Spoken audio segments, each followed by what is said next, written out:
He's there, and now he's here. Mohammad Light, Sandbox, game one. Sandy going fast here in game number one. Love that confidence. And doing the Mo Light opening. That was not a thing you did with split wall breakers behind King Tower until the man on the left invented it. And Momo looking like he might be going to E-Giant. Also parts of Graveyard here. Certainly smells that way. Miner there to hold everything together, and a NATO to clean it all up. Mohammad Light, maybe not totally happy with the way that went. Either that or he was like, that is exactly what was supposed to happen. I'm in my zone right now. Cleans it all up. Baby Dragon gets on top of tower. He's got the lead early here in a match where your opponent is the one looking for more damage in single elixir. First minute away. Sandbox opting not to eat that one. Had the skellies ready. And I love that we're seeing Sandbox confident playing bait or playing a cycle deck against Mohammad Light to open. I like it. I mean, we've talked about outplayability for years now. Give yourself a chance. The other part of that, though, is when you have a deck that moves a lot faster, when you have cards that are a lot cheaper, if you make a mistake, it's very, very costly and hard to bounce back from. And Mohammad just slowing things all the way down. Sandbox making sure he's not going to give away that King Tower activation. NATO was completely out of the meta for quite some time, just came back in a couple months ago. That nerf was brutal, but now the coupling of units on the board and what's actually working in the meta as we're seeing right now with Baby Dragon, that was not exactly what Mo wanted. Baby Dragon still should get one little burp on tower. Plenty for the Evo Ghost. Bowler picks up high. Wall breakers don't get touched by the bowler, and that forces out the hut. And Minions doing some work here. Evo Knight, though, should be able to clean most up. Man, that Royal Ghost just does so much damage. And as we saw in that last matchup, as actually we've seen all day, you never want to let that Royal Ghost go invisible again. This time switching sides. Miner to the back for Sandbox. And there's the E-Giant. E-Giant's not going to touch the breakers, though. NATO for King Tower activation. Cannon going right into a Baby Dragon, though. That is not what Sandbox wants. And Minions putting in work. That range buff so effective against the E-Giant when before it was completely useless to play Minions on top of an E-Giant. Or near it, I should say.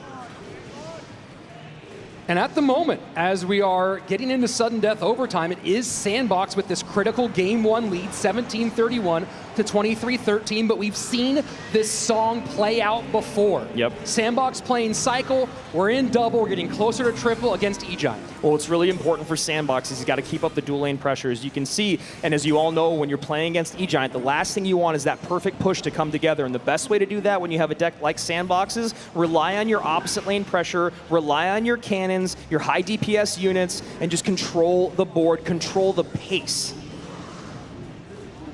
Bar barrels have been really nice for Sandbox so far. Mo sets up Bowler one more time to the left. Baby Dragon has to get kited by that Miner. Minions come down. Minions going to get cleaned up for the most part with that Baby Dragon shot. And Evo Miner in front. There you go. An odd high cannon there. You think that's going to be sniped off the board. And Mo can see a big opening. Second cannon to pull. Not enough for Lightning. The double bowlers on the board. Cleaning up that Royal Ghost. Now we got the lineup. Bowler very healthy. And what a save. What a bar barrel. You are so right, Rich. Good damage on the right-hand side, though. Tower's basically even all across the board. Sandbox in the lead with 1584 being the lowest tower on Mo's side. Mohammad changes lanes, goes to his strong side with the E-Giant, 40 seconds-ish remaining. Rich, for how insane of a matchup this is, this room, you could hear a pin drop right now. I mean, it's absolutely silent. Damage continues to stack up for Sandbox. Now E-Giants in both lanes. 30 seconds remaining. Sandbox is going to have to play the best defense of his life. Baby Dragon there. Lightning comes in to clean things up. Second cannon comes down. 1391. Lightning wanted to predict. Oh, the bowler lines up. The overwhelm. Mohammad Light endures. All it takes is one. Yep. That.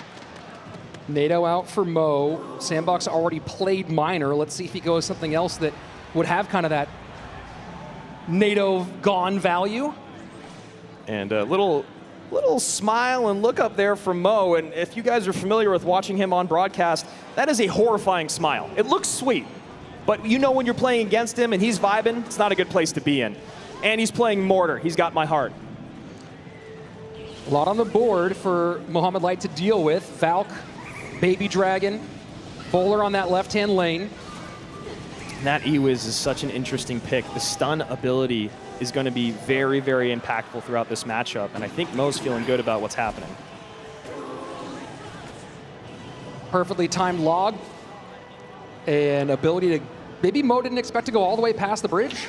But that Bomber just walks off into no man's land. Cannoneer going to clean things up, and that Boss Bandit putting in some nice work. Going to be a good King Tower activation here from Sandy. You see the little nod from both, the happy version from Sandbox, the slightly frustrated version from Mohammad. And that's what Sandbox got to do. You spent your 10,000 hours playing this game. Make the interactions that you know, take the wins where you can get them, stay in it. First 90 seconds away. So far, a little bit of chip damage on the right-hand side. Cannoneer for Mohammad Light, so it doesn't have the lead despite the damage so far. And Berserker, such a great card in the game. So strong defensively, has enough HP to kite units like this Baby Dragon away. Mo's happy to take that fireball damage, and now we've seen the full deck come together here for Mohammad Light. And very interesting, kind of this Mortar spammy combination.